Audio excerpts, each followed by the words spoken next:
Scandinavian companies boycott Mondelez over Russia market presence.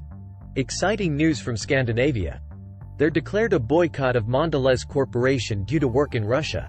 Several dozen companies announced a boycott of the Mondelez Confectionery Corporation for refusing to leave the Russian market. Its products have ceased to be sold, for example, Norwegian Airlines, the Norwegian Football Association, and others. Mondelez produces Milka chocolate, Alpen Gold, Oreo cookies, and Philadelphia cheeses. Mondelez owns 3 factories in Russia: the Bolshevik factory, production in Pokrov, and the Veliki Novgorod factory. In March last year, the company suspended advertising projects and refused to invest in the country. But production never stopped. Because of this, in May, Mondelez got into the Ukrainian list of international war sponsors. According to the Ukrainian authorities, in the 22, the company's profit in Russia reached $330 million, and Mondelez paid $61 million to the country's budget taxes. A boycott is a severe weapon because due to the company's boycott, Mondelez turned to the Norwegian authorities to help protect the business. The owners and shareholders will now calculate how much they earn in Russia and how many losses they will incur. More precisely, the question is not only in Scandinavia. I think other countries will also begin to join and still leave Russia. Yes, the world is like that. For some reason, IKEA and other companies left. Of course, business is business, but they consider possible losses from boycotts and problems in other countries. The Russian market needs to be more significant to worry about. By the way, here is an excellent example from China. China has a huge market, 1.5 billion people, the population of this country. Therefore, everything is spreading in front of China.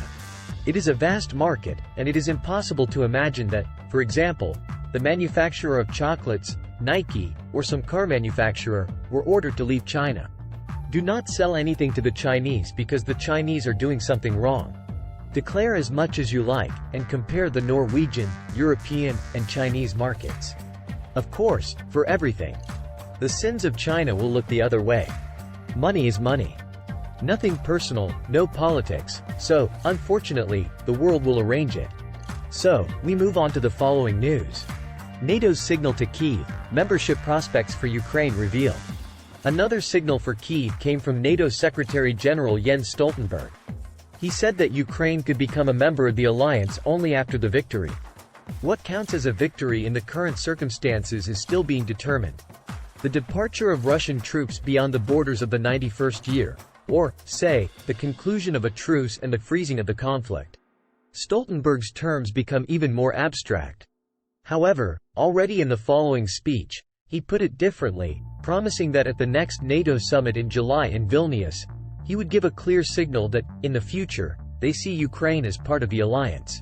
On Thursday, the European Parliament adopted a majority resolution calling on NATO to begin the process of acceptance of Ukraine after the end of hostilities and to carry it out quickly.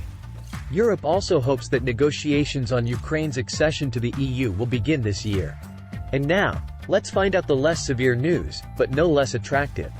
Beatles' final release. Paul McCartney reveals AI restored John Lennon vocals. Paul McCartney announced the release of the last Beatles song by announcing that John Lennon's voice was extracted using artificial intelligence from an old demo recording. According to McCartney, the song, whose title he did not disclose, will be released before the end of the year.